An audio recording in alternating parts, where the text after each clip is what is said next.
Good afternoon, and welcome to our first panel discussion for Life Interrupted, a documentary film featuring empowering stories of breast cancer survivors told through unflinching graphic imagery from the survivor's perspective.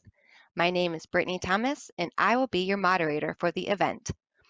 The network of the National Library of Medicine is proud to be partnering with filmmaker and breast cancer thriver Paula Mozin to offer a series of virtual film screenings and panel discussions to increase awareness and understanding of the broad impact of breast cancer on communities who are underrepresented in biomedical research, to connect precision medicine and medical research with finding cures and treatments for breast cancer, and to provide awareness of health information resources provided by the National Library of Medicine and of the National Institutes of Health All of Us Research Program. We hope you were all able to watch this powerful film at your leisure and are ready to join in an engaging discussion with our panelists. Before I introduce our panelists, I'd like to cover a few housekeeping items. Our event today will be an interactive panel discussion, and we will invite you to be part of the conversation. The panel discussion is being hosted on Zoom, and as you entered the event room this afternoon, you are muted and will continue to remain muted throughout the event. We invite you to engage with the panelists through the Zoom chat feature. If you have any questions or comments about breast cancer, about any of the panelists' life experiences around breast cancer, if you would like to share your experiences around breast cancer, or if you would like to ask a question about or share your reactions to the film or to what you hear today, we encourage you to put them in the chat. Throughout the discussion this afternoon, we will continuously pull audience questions and comments from the chat for our panelists to respond to. Closed captioning for the panel discussion is available. Please message us through the chat feature if you need assistance finding the captioning or with any other technical issues. Finally, we hope to obtain feedback from you about your experience engaging with this event.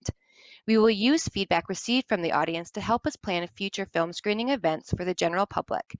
At the end of the panel discussion, we will be sharing a link to a survey in the chat function where you can provide feedback about your experiences watching the film and engaging in the panel discussion. We also invite you to stick around immediately after the event to provide feedback face-to-face. Now, with great pleasure, please allow me to introduce you to our panelists. First, Paula Mozin, Director of Life Interrupted, is an award-winning documentary filmmaker, educator, and PBS consultant who is a two-time breast cancer thriver. Paula, would you like to tell us a little bit more about yourself? Well, thank you, Brittany. I'm so delighted to be here today. And I first want to thank the NNLM for sponsoring this amazing event. It's really a great opportunity for me to get together with you, and there's a couple of great panelists that have agreed to be on this with me. And I think between all of us, we're going to have a wonderful conversation around breast cancer and access to health care. I'm currently in Bozeman, Montana, and I'm just looking forward to participating in this event and hearing from all of you out there. Thanks, Paula. We really appreciate the partnership with you, and it's been great so far. So we're really excited to continue on. Next, our next panelist with a PhD in cancer biology from Vanderbilt University and a Bachelor of Science in Nursing from Duke University, Victoria Youngblood is a medical information health educator with the Bay Area Cancer Connections. Victoria, would you please tell us a little bit more about yourself? Hi, everyone. I also want to thank you for allowing us to be here today to engage in meaningful conversation. I currently work as a health educator, and my goal with my career is to educate women and provide unbiased education.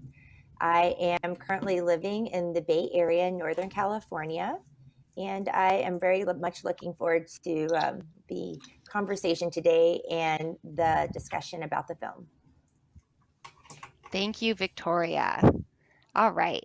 Nonprofit marketing maven by day and a breast cancer baddie by night, Jasmine Sowers is a co-founder of For the Breast of Us, the first inclusive breast cancer community for all women of color.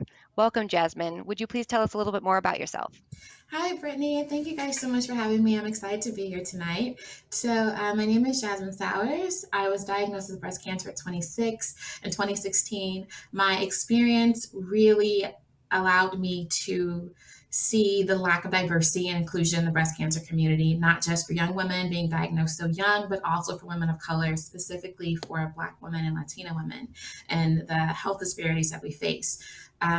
And learning about the health disparities and our lack of representation in clinical trials and the unique barriers we have in terms of accessing quality care, not just care, but quality care, For the Breast of Us was created to really help women of color in their pursuit of health equity. So I'm excited tonight to be a part of this conversation, and I'm looking forward to it.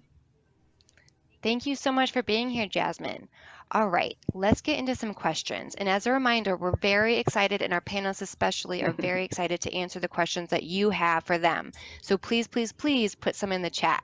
But I have a few questions for our panelists to start out. And my first question is for Jasmine. Jasmine, what inspired you to co-found For the Breast of Us, the first inclusive breast cancer community for all women of color? So, For the Breast of Us was born out of both personal experience and research. On my journey, I noticed it feels like little things are really big things when you're in the moment. It's not being able to go into a support group at your local hospital and see women that look like you, not young women, not Black women. It's not being able to find imagery of what your body might look like after breast surgery because all the imagery on Google is really of white women with mastectomies. It's not being able to find health literature that's written for people with melanin because it talks about your body turning red when if you have melanin, your body turns black or it's more like a dark gray. So it was all these experiences that made me really feel like an outlier. And I took that and I eventually found my tribe of young survivors at the Young Survival Coalition. But while I was there, I stumbled upon a misnamed breakout session at the summit, but it was about diversity in the breast cancer community. And in that session, I learned about the lack of diversity of women of color in clinical trials and understanding how much more likely Black women are to die from breast cancer and how low the representation is in clinical trials. And that felt like that same lack of representation was in the imagery and the stories as well. So when I left the summit and while I was there, I met my partner, Marissa. That was our first time meeting in person. We were really fired up. It's like, we can do something to change this. So we met in March of 2019. In May of 2019, we launched For the Breast of Us, and it's just become a beautiful place where we can connect women of color like no other place is done. There are so many pockets of communities that are trying to be successful in terms of Asian communities and Black communities and Latina communities, but we're really harnessing the collective power of those marginalized communities, and we're elevating those narratives and advocating for changes and breaking those barriers now. Jasmine, that's all amazing, and it's just very inspiring to hear. And I'm wondering, really quickly, just for any of the audience members who would like to learn more about For the Breast of Us, where can they go to learn more? Well, you can visit us at breastofus.com, and then we're also on Facebook and Instagram at For the Breast of Us, and on Twitter at The Breast of Us. Awesome, thank you. All right, my next question is for Victoria. As a healthcare provider, what advice would you give to someone who is newly diagnosed with breast cancer? Yeah, this is a wonderful question. And I would certainly say that my number one advice for individuals would be to not jump or make assumptions about your treatment and prognosis and outcome. This disease is extremely diverse and it impacts people very differently, as seen in the film. And as Jasmine also mentioned, talking about how even different racial backgrounds can have a very big impact. And I think that many women often start to consult Dr. Google, or they start asking, talking to individuals who don't actually have a background in breast cancer.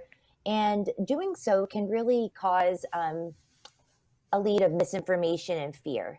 And I do believe, though, it is important to talk to individuals and to share those experiences. But I think it's always good to do that in the context of after you have a better idea of your disease at hand. and what those treatment options will be. Another little bit of advice or a recommendation I'd always offer is it is always a great idea to get a second opinion. Some patients that I've talked to always express a little bit of concern about this, or maybe even a hesitation. They don't want to hurt their feelings of their doctor or upset anyone in the healthcare team. And the reality is that's a very standard practice in oncology care. And no one will be offended. Oftentimes, if you have a second opinion, the doctors will actually communicate. And at the end of the day, it's always to improve the treatment of the patient. And that is your right as a breast cancer patient and as an individual and as a consumer of your own health to have more information and to be more informed. So definitely it would be seeking unbiased education and getting a second opinion. Fantastic. And that's a great segue into, thinking about unbiased information and really pointing anyone who's interested in learning more about breast cancer to resources like Medline Plus. One question too, just to follow up about when you are getting a second opinion, is it helpful to have the doctor that you're working with help connect you with a second healthcare provider? Yeah, there are different ways you can go about doing it. And you can always ask the provider at hand that you're interacting with to refer you to another physician. Again, this is a very common request. Sometimes they will connect you with another doctor that's in the network. And sometimes they may even be able to offer names or somebody that they know who has a lot of experience as well. If that doesn't work out for whatever reason, you can always contact another facility. And there's also really great organizations out there. For instance, there's an organization called the secondopinion.org that can also offer free second opinions as well. So there's lots of really great resources out there outside of a referral from your physician. All right. Thank you, Victoria. Brittany, can I do a hot pursuit for a couple of things Victoria said? Okay.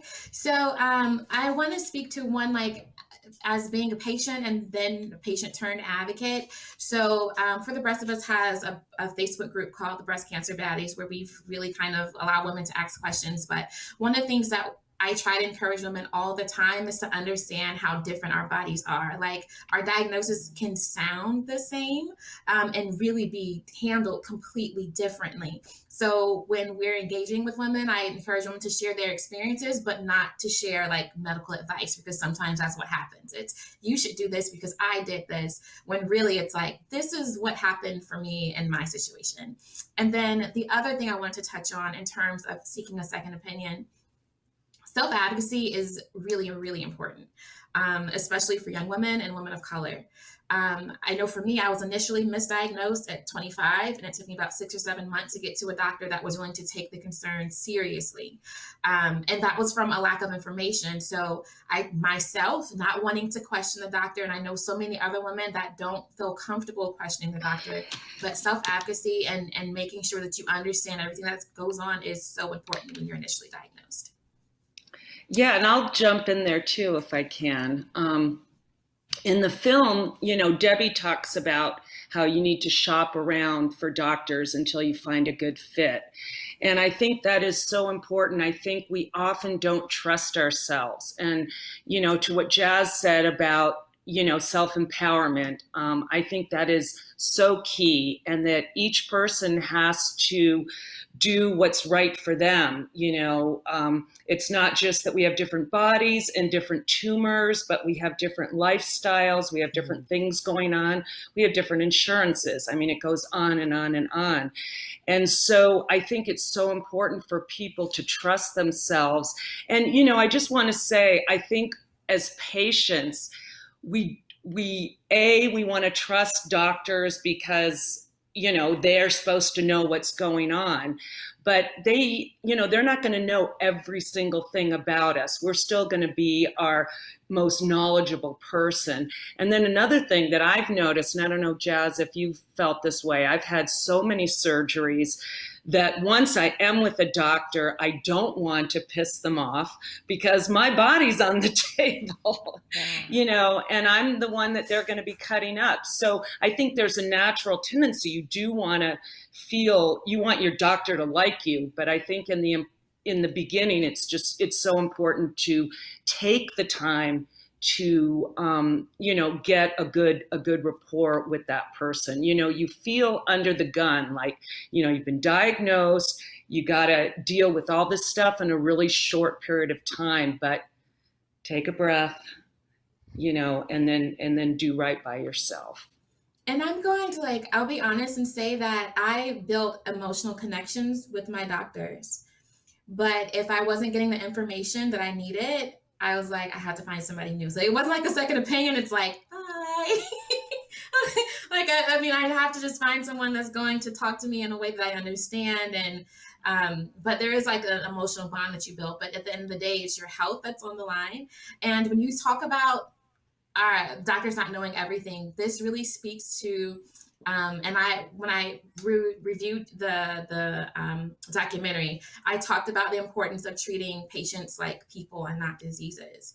And that's something that I felt that your documentary helped me articulate. And I think one of the best examples of that was the Native American woman in the movie, and how she talked about the distance that she had to drive to go to her doctor. But then the key thing to me that I picked up on is the fact that she went without help because culturally it wasn't appropriate for her son to help her. Mm-hmm. But if doctors aren't keeping those kinds of things in mind, they may assume that she has help at home, and that's really not the case because her son lives with her. So yes, they don't know everything, but I'm hoping that through projects like Life Interrupted and through For the Breast of Us, that will be touching the hearts and the minds of the medical field so that they can turn on that part of the brain to understand that we come with so much more than a diagnosis when we get to them. Right. Or I'll say treat the patient, not the disease. Right. We're whole people, and that doctors need to take that time to understand where we're coming from, our context. And that's where I think it's really important. What you touched on earlier is making sure it's a good fit, because different patients are looking for a different type of relationship. And outside of the treatment component, different clinicians are going to offer something very different. And so I think it's okay for people to recognize, hey, this is going to be an ongoing relationship for a while in a sense. And you want to make sure that there's chemistry there and you're compatible, and that there is that comfort level of communication. And it is important. And I do believe that patients do need to be empowered to recognize that they have that right to do that. I sincerely believe every healthcare provider is out there to care for their patients in the best way possible, but there is a level of chemistry and making sure that there is that open communication, because we want patients to feel comfortable. We want them to feel heard and feel safe, in addition to being treated. One thing that keeps popping up for me as I'm listening to you three talk about your experiences and the type of advice that you would give to someone who is newly diagnosed is really this idea that you are the most important person in your own healthcare team. And that really just making sure that you know that and have that type of power and agency to make those decisions is really important. So thank you. Absolutely. All right, next question. This is for both Paula and Jasmine. As a breast cancer survivor, what do you wish you had known? Jasmine, why don't you go first? Man, I think being initially misdiagnosed, it really taught me the importance of the self-advocacy piece. Because like Paula said, I really just wanted to say, this is what the doctor said, and that's it. I was not equipped with information there was just so much I didn't know. So a good example of that is my first round of screening was a mammogram and an ultrasound, but I did not know that mammograms weren't effective screening methods for younger women because of our dense breast tissue. And also as African-American women, our breast tissue tends to be more dense. So the only thing I've ever heard of was a mammogram and an ultrasound. I didn't know to ask for a breast MRI or for a different kind of mammogram. And that theme kind of followed a lot throughout my journey. It's just a matter of not knowing when to ask questions. And we are the captains of our ship. At the same time, we make decisions. We want to make informed decisions. So I was misdiagnosed the first time. When it came to the second time, that's when I started to ask more questions. What does this medicine do? What kind of side effects does this have? How are we going to combat this? What about the life that I want to have after breast cancer? So definitely the self-advocacy and asking questions and making sure that I understood everything. That's something I wish I understood when I was initially diagnosed. And other factors are things like understanding that 30% of early stagers will likely develop metastatic breast cancer. I didn't understand that when I was first going through. We never talked about metastatic breast cancer as I was going through. I didn't know that having a bilateral mastectomy wouldn't necessarily mean that I never have to deal with a recurrence. Those weren't the conversations that I was having with my doctors, but those are the kinds of things I've learned after the fact through advocacy and training. Thank you. Paula, what do you have to add? Right. Well, I'll step back to when you first get diagnosed and you go to the doctor and they just start, it's like you're in front of a fire hose and all this new information's coming at you, in a language that you don't have any idea of what they're talking about. And so I think you have to gather your information first and take the time that you really need to understand. I always tell people, keep asking questions till you understand the answer, because sometimes, especially in the beginning of breast cancer, you may not understand what's going on because it's a new language.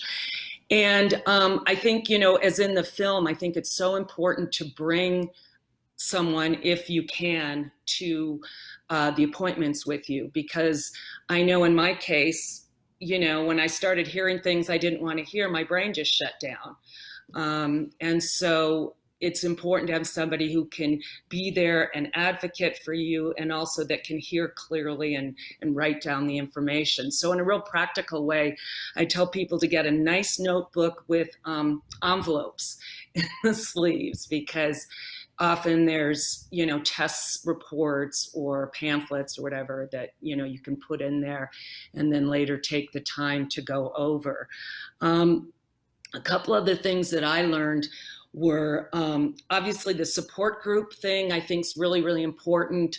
And, it's not going to be the first thing you're going to do, and it might be the thing that you do after treatments, but I think that's so important, and there's so many ways to connect with people, even if you live in a, in a place that's not very large population or city. There are now so many online groups, Facebook for the Breast of Us, and many, many others that are very active. And one thing I just want to say about medical bills, I don't know anyone that I've ever met who wasn't staggered by the financial aspects of breast cancer. That's a total reality, even if you have insurance, if you're lucky enough to have that. And I found that, finding a social worker in the hospital that many have, that I could get together and just talk about bills and how to deal with that. I mean, I was kind of ashamed, I was a little embarrassed, but there's nothing to be embarrassed about. And the last thing I think anybody should be wasting brain cells on our bills. And yet so many of us, that's a huge thing. And so to really look at that up front and try and get some help with that, I think would be an important thing that I would suggest to people. And all hospitals that I worked with, and I worked with a lot, will work with you on the bills. And at the very least, they'll cut some prices, they'll cut some of the money off. And I just think that it never hurts to ask. So I really encourage people to do that. Yeah, that is very good to know. One of the things you said at the very beginning about having an advocate or a partner there with you to support you is a great segue into a comment that came in through the chat from one of our attendees, which is the film, Paula, brought me back several years when a close family member went through breast cancer treatments, and it was quite moving. And it brings up a question for me too, if you have suggestions both from the breast cancer thriver perspective, but also Victoria from a healthcare provider perspective, for those people who are advocating and partnering and supporting a family member or a close friend who has breast cancer? What things would you suggest for them to kind of be that support? I think a really key part, I think what Paula mentioned earlier, is having them bring a notebook and being there to be your advocate, but also to be a pair of ears. I think having how do I put this? Having that information being relayed in an honest and sincere way is really important. But I also encourage those caregivers to also take care of themselves. There is a lot of work and effort that also comes along with being a caregiver. And I think people need to realize too that it's okay for them to recognize, hey, this is also happening to me. And I can also, get help in any way that I can. But ultimately, I think it's all about being honest and it's about being sincere. And if you are being a caregiver and you're helping somebody, it's okay to also tell them, hey, I need a moment as well, because I feel like everybody taking their own health and making themselves a priority to some degree is all going to help all be helpful to the same person. I think it was beautiful, Paula, how your father was able to attend all of your appointments with you. Thank you. I think you could tell that he was someone that you could trust and that could be honest with you as well and put things into perspective for you. And so that's possible. I would agree that that's a beautiful thing to have. Jasmine and Paula, anything to add? So my mom was the closest care survivor or co-survivor for me, my closest caregiver. And I had a friend at the time, and I mean, and you might be able to speak to this a little bit, Paula, is that the world has kind of painted this picture of breast cancer as you ring the bell and it's done. Right. But really the journey continues and it looks different. Mm-hmm. And one of the greatest gifts a friend to me at that time gave me was literally like freedom to feel how you feel. Mm-hmm. Because one, I don't know how it is for you to have like your dad caring for you as an adult, but it's a humbling experience. Like, mm-hmm. You're grateful for it. But at the same time, it's them trying to be strong for you and you trying to be strong for them at the same time. And I think a lot of patients and co-survivors, they get into that little tug where they're trying to hide their feelings because they don't want everyone else to react to how they feel. So therapy, I think, absolutely. Yeah. Absolutely. As soon as I was diagnosed, I started looking because I was like, I do not want to go down a dark road. Therapy, support groups, and that's something that Paula mentioned as well. And I want to also mention, because you said like when you're ready to go, everyone's not going to be ready to go right when they're diagnosed. And some people are never really ready to go. Some people in their diagnosis and they don't want to re-engage the community. But I think it's always good to know that you have options, that you have a tribe, especially in this social media world. And then the last thing I wrote down was, so we recently, for the rest of us, we do monthly chats and they're called Baddies Talk Back, and we bring in women from our community. And last month was actually, because it was Co-Survivors, National Co-Survivors Month, we brought on the different groups and dynamics. We brought on a mother and daughter, a few of those. One, like me, where I was an adult daughter with my mother. We had the reverse of a teenage daughter and her mother. We had a husband and wife, and then we had a couple that was husband and wife. And there's so many things that we don't say when we are going through the experience, right? Mm-hmm. So I think my biggest thing is, like you guys have said, you want to honor all of your feelings and understand that your feelings don't have to be mutually exclusive. And that understanding that I asked for my family, this idea that I was going to end treatment and I was going to go back to normal and be happy, that permission to like grieve and process and figure out what's happening with my life, because everything is different, that was a huge deal. And I think that understanding from a co-survivor, it takes the pressure off the patient, but then it also allows the co-survivor to re-navigate expectations. Jasmine. Paula, you go. No, I was just going to say, I think what Jasmine said, what the film says, I think hearing other people articulate their feelings and their truths opens the space up for you to articulate it. I know one of the things that I went through was feeling ashamed that somehow I had caused my cancer. And I know that's not unique to me. And yet it was an embarrassing thing, to have to come up with. It was hard to deal with myself. But then when I was able to articulate that, I could hear from other people, and, we could kind of talk about it and stuff. And so I think, the idea is that everything can be on the table. I think that's healthy living, but it's particularly healthy for, breast cancer survival, thriving.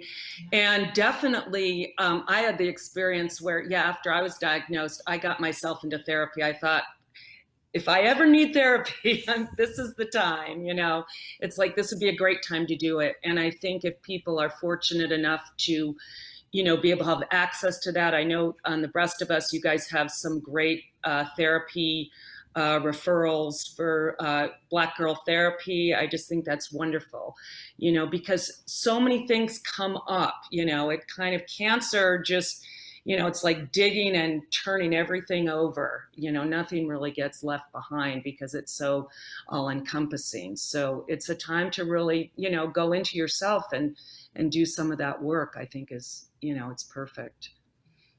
Victoria, did you have anything to add? Yeah, I was going to just mention something about, I was taking notes here about the support groups, Jasmine. And one of the things that really touched me when you were talking earlier was this idea of having the diversity and talking. So to go and talk with somebody of color who can understand some of these different changes that are really unique. And in general, I think it's great to go to support groups again if you are ready.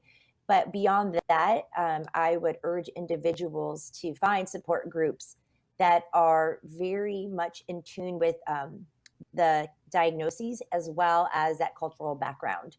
For instance, someone who has triple negative isn't going to maybe get what they need out of a support group as, if you're in a hormone receptor positive group, or a young woman's group may not be getting the same thing out of someone, or if it's early stage, or if you're younger with a group of women who are older or metastatic. And I think finding those individual groups, that way you can talk about things that are going on in your lives and relate to one another. And beyond that, I also think if there are options to interact with people with certain ethnic and cultural backgrounds and racial backgrounds, I think that's also important, because there are very unique differences, even in the way that you might respond to treatment, your skin with radiation, as you mentioned, scarring, access to healthcare. There's just so many different variables. And I think the more specific you can get with that, I think the more benefit you can get out of it as well. Thank you. All right, let's do another question from the audience. Let's see. After thinking about it, I realized there was a difference among the three people featured in the film as far as their access to healthcare. One woman had to rely on rural health clinics, another was in Philadelphia, suburb, where there are a lot of cancer hospitals nearby, and the third was able to find doctors in different parts of the country to help her. And I think, Paula, that was you. Do you think they were able to get a sufficient level of care? Did this issue come up to you as you were making the film, Paula? Okay, great question. I think, I'm going to back up a little bit. When I started the film, I held two things in my hand: that one size does not fit all, and breast cancer does not discriminate. And as I moved into the film and got to meet with different people, I realized that breast cancer may not discriminate, but access to healthcare does. And so I think that's a huge issue. And actually, if I were to make a follow-up to this film, that's probably the direction I would want to go. I think what's interesting is that Debbie and I both had probably better access to healthcare. I was living in a rural area, but I was able to pick myself up and go back to a big city where, I knew people, and my mom had been treated. She had metastatic breast cancer, and she had had very good treatment, so I felt comfortable with that. And Debbie, of course, as you mentioned, was in the Philadelphia area, and I could see other people in her shoes maybe not stepping out to the way she did. And that's why I also thought she was a great person to feature in the film, because she did go and speak with many people until she found her good fit. I think that Pat Bear, who at this point is in her early 70s and has not had a reoccurrence, I think she got good enough care, though she did speak about how the support groups just had white people and people losing their hair, and she couldn't relate. So, I can't say for sure, but she seems to be okay, whereas Debbie and I both are two-timers, or as I like to say, overachievers. And so our healthcare was really important, especially, as the cancer came back. So I think access is huge. And I think that not only being a person of color, or perhaps, I think, socioeconomic, if you're insured or uninsured, and then if you live in, rural versus urban area, all of those things very much are going to affect your ability to get, maybe the best care possible. Did I answer that okay? Or Yeah, absolutely. Victoria or Jasmine, did you have anything you wanted to contribute to that, or should we move on to the next question? Yeah, I wanted to say I'm taking notes really quickly as well. So a couple of things when you talk about sufficiency, it takes me back to the statement that Victoria made earlier about not everyone is looking for the same thing, and so what's sufficient for one person may not be what's Absolutely. sufficient for somebody else. When we talk about being in the pursuit of health equity and not equality, we are acknowledging that not everyone needs the same leg up to be successful in their treatment. So this is why, if for the rest of us at least, we don't talk about equality or equal treatment, we talk about equitable treatment. Because even among people of color, you're going to see that different communities, they need different things to be successful in navigating the healthcare system. And then the other thing that you touched on at the end there, Paula, is this idea of privilege. And I think for the rest of us, I think one of the most obvious ones that we've talked about is this idea of white privilege, which isn't this idea that someone's never had to work for anything. It's more of an idea that there is an innate nature about you that helps you navigate the world a lot easier than someone else. You don't have to do anything special. It's just what happens. And when we've talked about privilege, we also talk about, like you say, economic privilege, understanding that if you make more money than somebody else, you have more access to opportunities and to better doctors and better treatments. And so, again, going back to this idea of sufficiency, sometimes we have to take a step back and look at what that means for all the people involved. And the other idea, the other thing is looking at things again when you're looking at health equity, but also looking at things like systemic racism and what that means for healthcare. Because as you said, Debbie, being more economically able, was still able to navigate in a way that was very successful for her.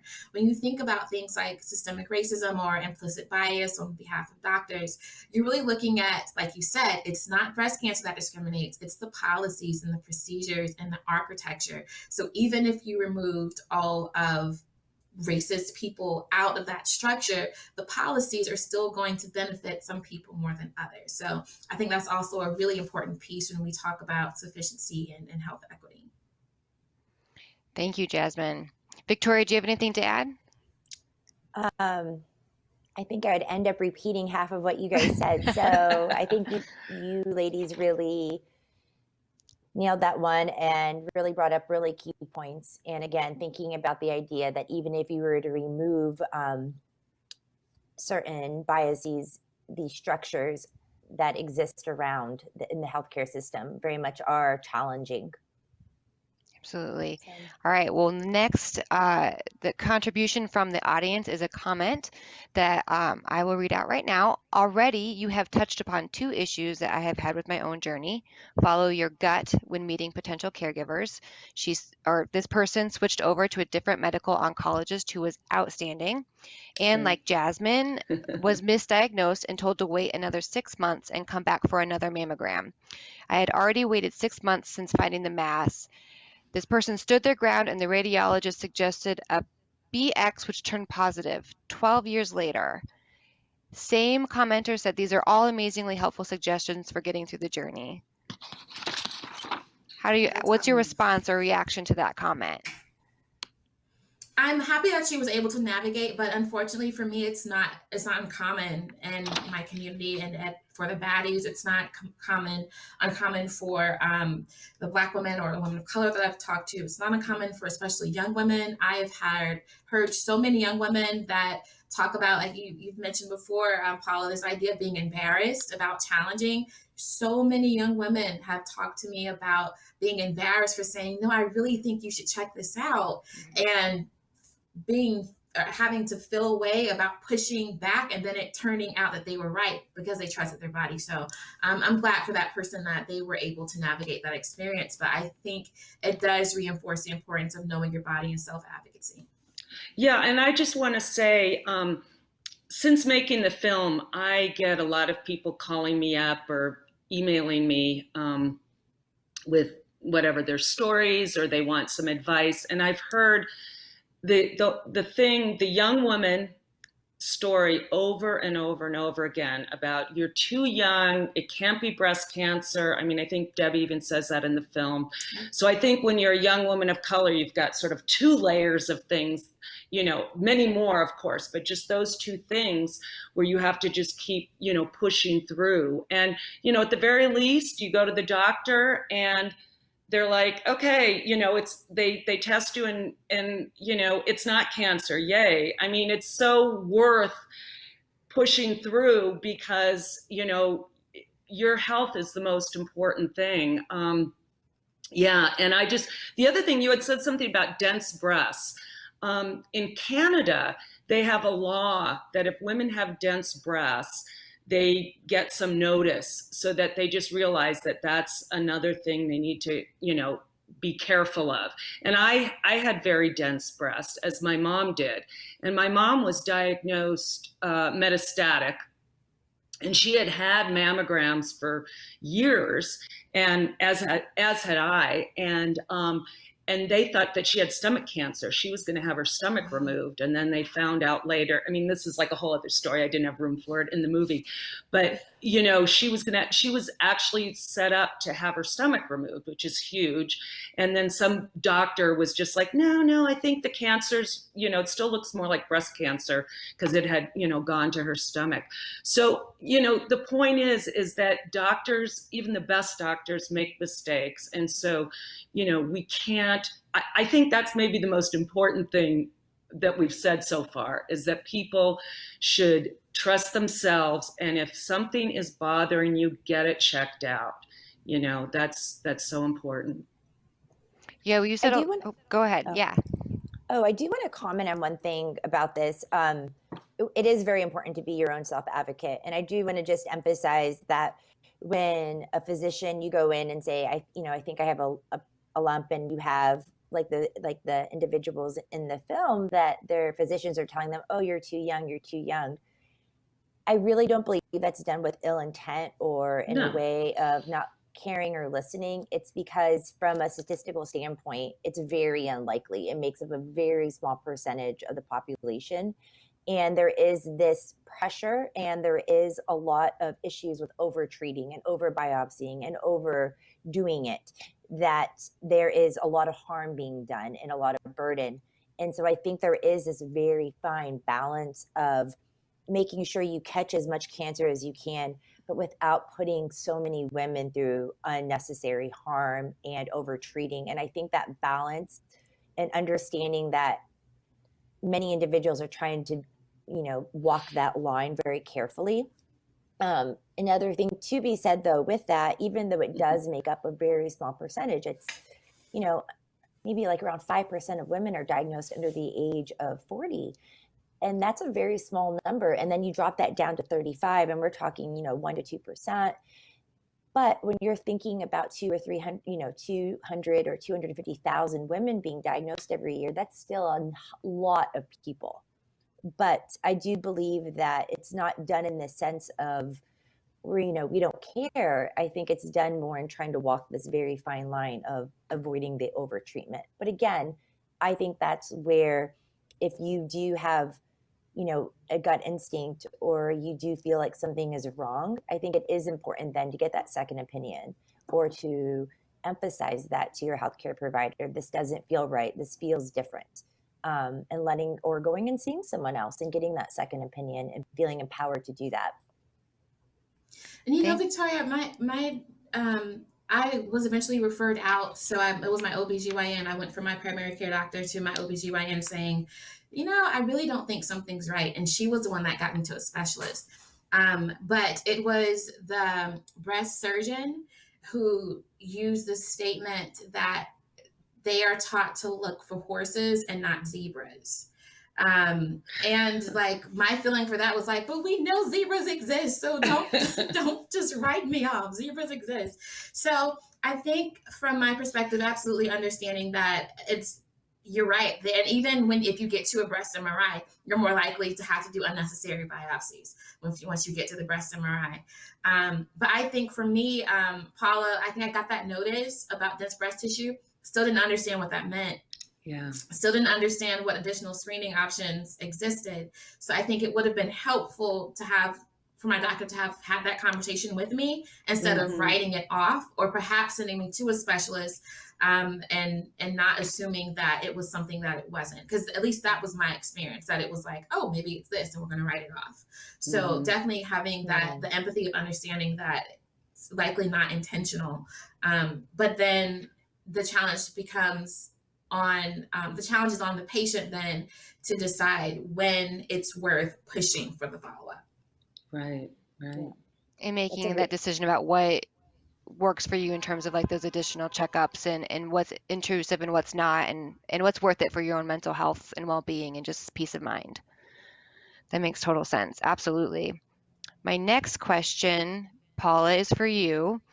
Just tying into the film again, when documenting the lives of the breast cancer survivors in your film, how did you find the balance between authentically presenting their lives with cancer and maintaining their dignity?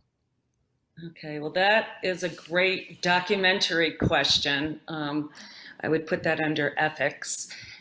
And it's something that I was always taught from the beginning as a documentary filmmaker, that it's very important.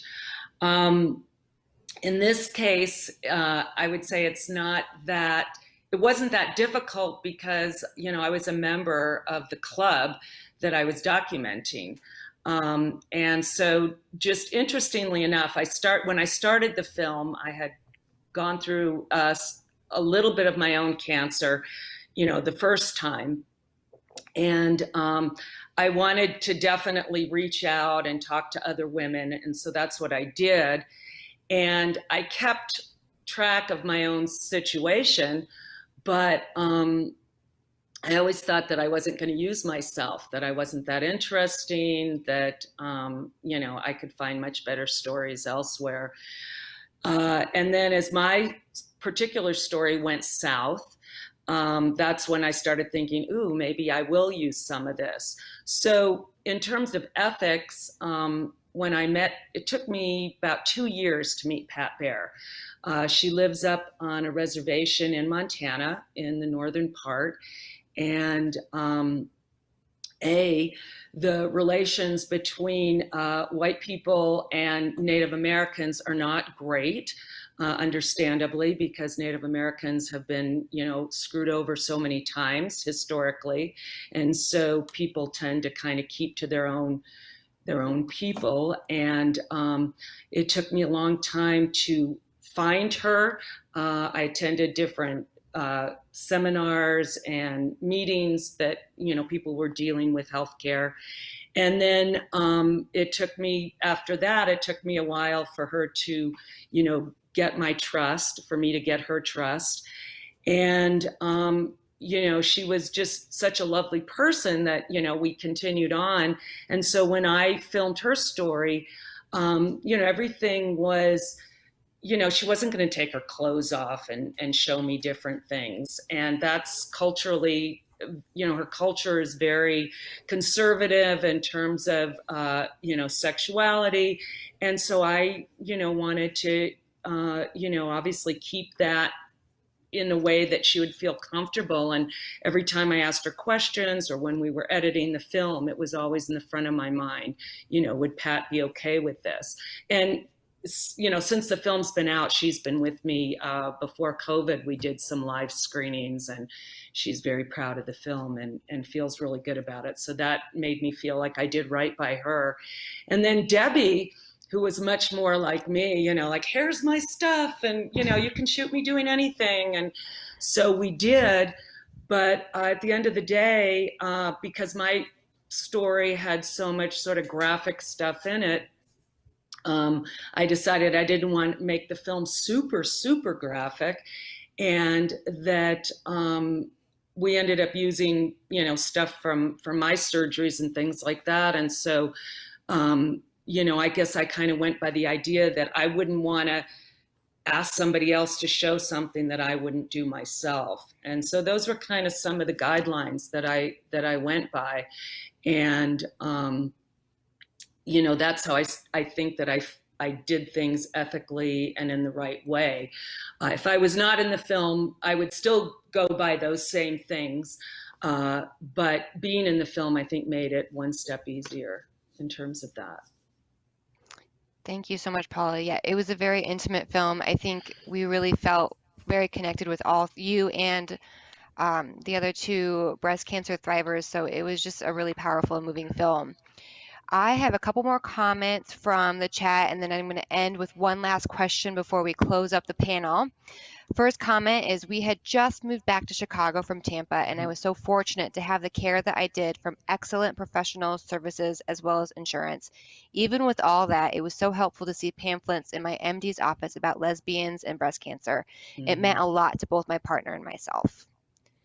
Second comment is, I appreciated the reality of the film, such as showing the appearance of the body post-surgery. It was authentic and helps reduce the stigma. These two comments are really, to me, underscoring the work that the three of you are doing and really just getting the word out, educating about breast cancer and the impact of breast cancer on different cultural groups and diversity. And I think that this is just really, has been a really powerful experience for me, and learning so much about breast cancer. So the final question that I'd like to end with is, there was something in the film about someone being triple negative. What does that mean? And I'm going to throw that to Victoria. Yeah. So when we think about breast cancer, the way that it's characterized, particularly for clinical and treatment purposes, is they look at different receptors that are present in or on the cells. And those receptors include progesterone receptor, estrogen receptor, and another receptor called HER2 or HER2. And if you're triple negative, this means you do not express any of these receptors. If an individual expresses estrogen and or progesterone, that is what is referred to as hormone receptor positive breast cancer. And if you express the HER2, you have HER2 enriched or HER2 positive breast cancer. If you don't have any of these, that's when you're triple negative. And the reason why this is important is because it drives the different type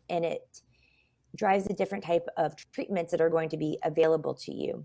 For instance, we have therapies that target the estrogen receptor and therapies that target the HER2 receptor. However, there are currently no targeted therapies per se for triple negative. And instead, these patients are typically treated with chemotherapy only, or only cytotoxic therapy, and not these targeted therapies. So these type of tumors grow differently and tend to respond differently, and you would go about treating them very differently than you would from someone who is hormone receptor positive, for example. Thank you, Victoria. I was just going to say one thing, that it came up when Debbie said she was triple negative, and then the comment that triple negative was very common in African American women. So just to make that it tends point. to be more prevalent. Yeah, women, African American women tend to have triple negative more frequently than Caucasian women, and it also tends to affect younger women as well. So if you're younger, there's a higher likelihood the cancer will be triple negative, and if you are Black, it's also likely that you will have triple negative and also be diagnosed at a younger age. All right, thank you. We have reached the end of our panel discussion. Paula, Victoria, and Jasmine, I want to thank you so much for taking the time out of your afternoon to talk with us. I have learned so much. Paula, the film was powerful and moving, and I can't wait to continue this partnership of getting the film out there and continuing to have these conversations. Audience, we want to thank you so much for attending our first event for the Life Interrupted virtual film series and panel discussion. This program was made possible in partnership with the National Library of Medicine and the network of the National Library of Medicine and the All of Us Research Program. And I'd like to spend the last couple of minutes just giving you a little bit of information about our sponsors. Part of the National Institutes of Health, the National Library of Medicine is the world's largest biomedical library and maintains and makes available a vast print collection and produces electronic information resources on a wide range of topics that are searched billions of times each year by millions of people around the globe. The National Library of Medicine engages with communities across the United States through the network of the National Library of Medicine, whose mission is to advance the progress of medicine and improve the public health by providing all U.S. health professionals with equal access to biomedical information and improving the public's access to information to enable them to make informed decisions about their health. And you can learn more about the network at nnlm.gov. Finally, this program was brought to you in partnership with the National Institutes of Health All of Us Research Program, whose mission is to accelerate health research and medical breakthroughs, enabling individualized prevention, treatment, and care for all of us. By building a data set of 1 million or more volunteers nationwide who will sign up to share their health information over time, the program aims to help researchers understand more about why people get sick or stay healthy. The program aims to reflect the diversity of the United States through its participants. All people living in the United States, not just citizens, will be eligible to participate, and we encourage you to learn more about All of Us at joinallofus.org/NLM. Just a quick reminder about a survey. We will be putting the survey link into the chat box if that isn't already in there already. So please, please, please fill out. We really hope you enjoy this engaging and powerful panel discussion. And we would be so grateful to get that feedback from you. And if you prefer to give it to us while everything is still fresh in your mind, we also invite you to join us in a new Zoom room immediately after this, and the link will be in the chat also. Yes, thank you so much and happy holidays.